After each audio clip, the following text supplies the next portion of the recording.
Esses repórteres são uns parasitas. Esta frase eu ouvi em 2011, quando algumas emissoras de TV veicularam, principalmente a Globo, o resultado, né, de uma série de investigações do Ministério Público sobre a liderança da Igreja Universal do Reino de Deus. E essas investigações constatavam diversas irregularidades e indícios de fraudes e corrupção, inclusive na forma de recolher e aplicar o dinheiro dos fiéis. Isso me levou a escrever um texto que eu postei no meu blog em dezembro de 2011. O texto como título Entre Parasitas e Abutres. Por que eu escrevi esse texto, né? Eu tenho esse blog, parece-me, desde 2009 e não com tanta regularidade, sempre coloco algum texto nele. E por que eu escrevi esse texto e publiquei à época? Eu venho num combate a um modelo de cristianismo que eu considero prejudicial, não só para as pessoas que participam, porque às vezes elas também se sentem beneficiadas dentro desse sistema, mas principalmente para a sociedade de uma forma geral, né? Porque esse cristianismo, esse modelo, tem agido de forma a transmitir uma mensagem equivocada, que ele chama de mensagem do Evangelho, mas que na verdade é uma distorção da mensagem cristã, e que tem causado muitos prejuízos à igreja brasileira, não somente, mas à sociedade brasileira. Isso é bom que se diga. Então, assim, eu peguei e escrevi esse texto contestando essa ideia de que os repórteres são parasitas.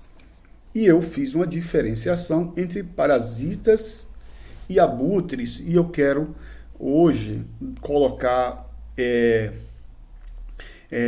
nesse vídeo, nessa minha fala, trazer na íntegra parte significante desse texto que eu escrevi. Se você quiser, depois pode ir ao meu blog, para a gente fazer uma reflexão sobre esse momento, né?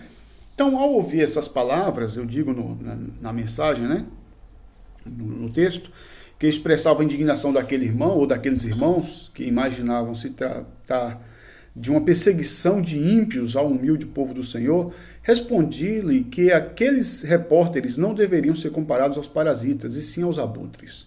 E expliquei-lhe por quê. Parasitas são os que matam o corpo. Essa é a função do parasita. Não os que se alimentam dele depois de morto, porque se alimentar do corpo depois de morto é um serviço dos abutres. Parasita, depois que o corpo morre, ele vai procurar outro hospedeiro, né? Na verdade é essa. Ele só fica ali até o hospedeiro morrer. Então, assim, e aí eu vou explicar por que isso, né? Em primeiro lugar, é necessário que se diga alguma coisa a respeito das funções dos parasitas e dos abutres. Sabe-se que existem várias espécies de abutres, que no geral são aves de rapina, sarcófagas, as quais se alimentam em sua maioria de corpos em estado de putrefação. E existem grandes quantidades na Palestina, por isso o texto bíblico de Levítico 11:14 fala a respeito dos abutres e essas aves que nós aqui também chamamos de urubus, que elas eram aves imundas, não poderiam ser utilizadas na culinária judaica, né? Elas estavam excluídas da alimentação judaica. Bom, os parasitas, por sua vez, prossegue o texto, são de ordem animal ou vegetal, que vivem retirando a seiva ou os nutrientes de outro ser. Alguns dependem do hospedeiro só por um período, outros vivem no hospedeiro por toda a vida. No geral, o parasita é sempre beneficiado e o seu hospedeiro sempre prejudicado, podendo em muitos casos chegar à morte, né?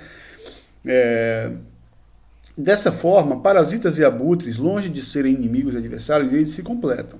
O que há de abominável com os abutres é que eles vivem sempre dependendo da morte de algo ou de alguém para que possa se alimentar. A morte do outro é motivo de festa para ele. No geral, ele não mata, mas espera que algo ou alguém morra. O abutre depende disso. Penso, no entanto, que o parasita é 1 milhão de vezes mais abominável que o abutre. Por quê?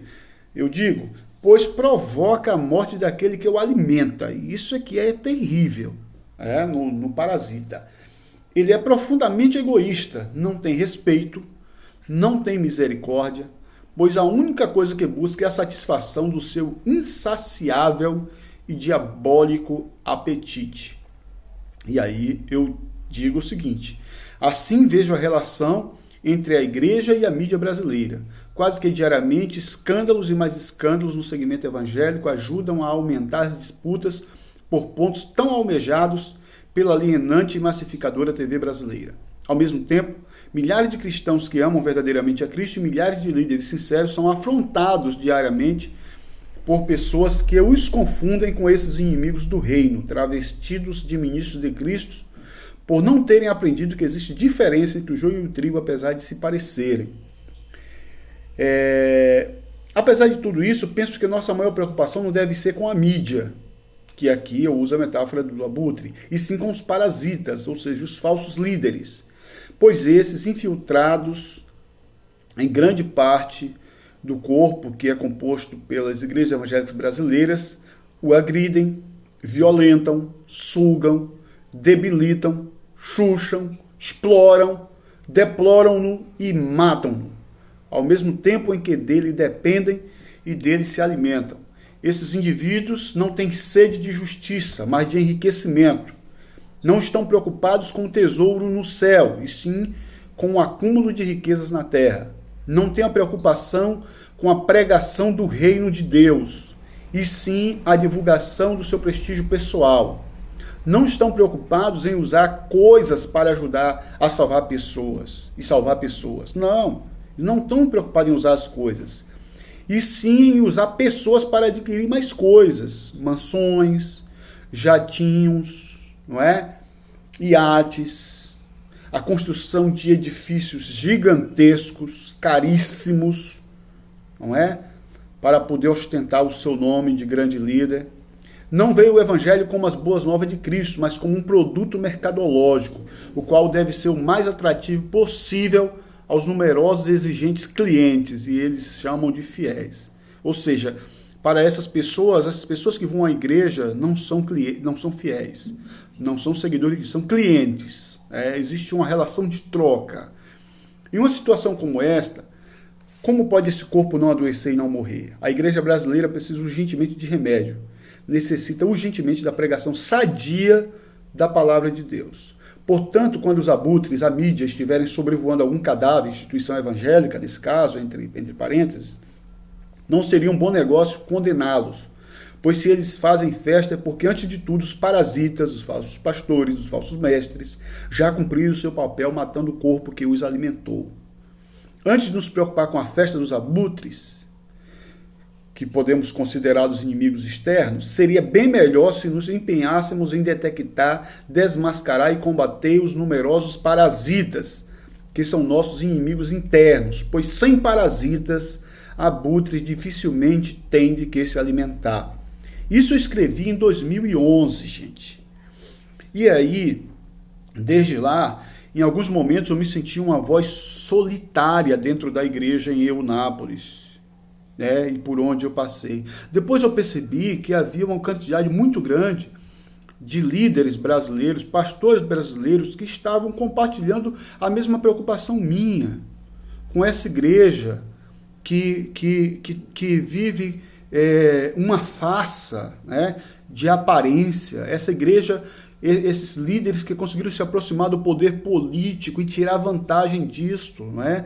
Então existem diversos estudos sobre esse tipo de liderança que fizeram que promove essa relação com a política, fisiológica, de forma fisiológica, para poder tirar vantagem, que não tem dificuldade de negociar, para poder alcançar poder, alcançar cargo, alcançar posição. E aí hoje, quando a gente vê o que aconteceu, hoje, 28/8 de 2020, essa foi a semana dos escândalos dentro do pentecostalismo brasileiro, uma pastora condenada, acusada, de diversos crimes, inclusive do assassinato do próprio esposo, com a família toda presa, uma pastora que era reconhecida da igreja no protestantismo, no pentecostalismo brasileiro, inclusive esteve aqui em Eunápolis, pregou junto com o esposo aqui em uma igreja,